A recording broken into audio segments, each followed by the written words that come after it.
One of the coolest things about shooting film is that you realize how much of shooting film is a feel it out art form. They used to use this thing called the Sunny 16 rule. It's a super simple rule that works even today. If it's a little cloudy or bright, you would usually start at f11 on your aperture.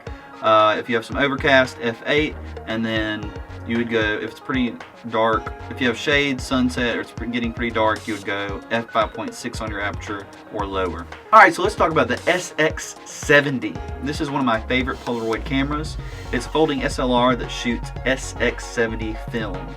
Originally, the SX-70 film was around 125 ISO. Recently, Polaroid upped that to about 160 ISO. It's still pretty close. Even that can be a bit much during bright days, especially in full sun. There are ways to get around it. This little wheel right here, turning it toward black will reduce exposure by about 1 stop, and toward white will increase it. It's not precise like a DSLR. Each notch roughly comes out to about almost half a stop, so technically you're a stop and a half by the time you turn it all the way from neutral to the black or the white side. Now let's talk about ND filters. I've used both of these. This ND filter slides into your film casing and helps reduce the light that hits your film. Problem with it, removing it and putting it back in causes issues with it too. It's just not very durable and long lasting. I do not prefer this method. I've had more issues and it seems a lot more fidgety than the next filter that I'm showing. I found this on eBay. It does give you a lot more precise control, I feel like. I'm not guessing about roughly how many stops I'm cutting off because the guy sends you 1 full stop removed with the ND filter he gives you. I bought a variable ND filter to put on this so that way I could continue to take more light out if I wanted to. Typically I didn't have to take more than 1 or 2 stops off of light,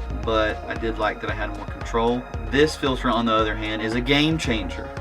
It's a 3D printed clip-on adapter for the SX-70, and even looking at original Polaroid lens filters that you can put on the SX-70, those get up to $100 something. You can buy this one SX-70 adapter and it allows to put all types of lens filters on it as long as they're 37mm.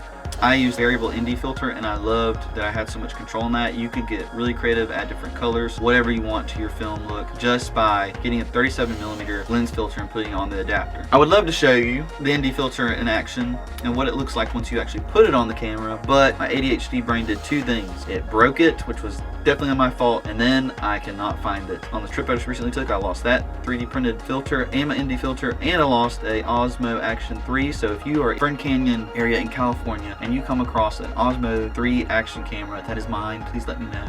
I would love to have that back. Thank you. It's easy. It snaps on the sides of this. The threaded area for your lens filters on the front. You can thread on whatever you want as long as it's 37mm. So if you're serious about getting results on your SX-70 in daylight, especially midday when it's brightest, I'd highly recommend the 37mm adapter.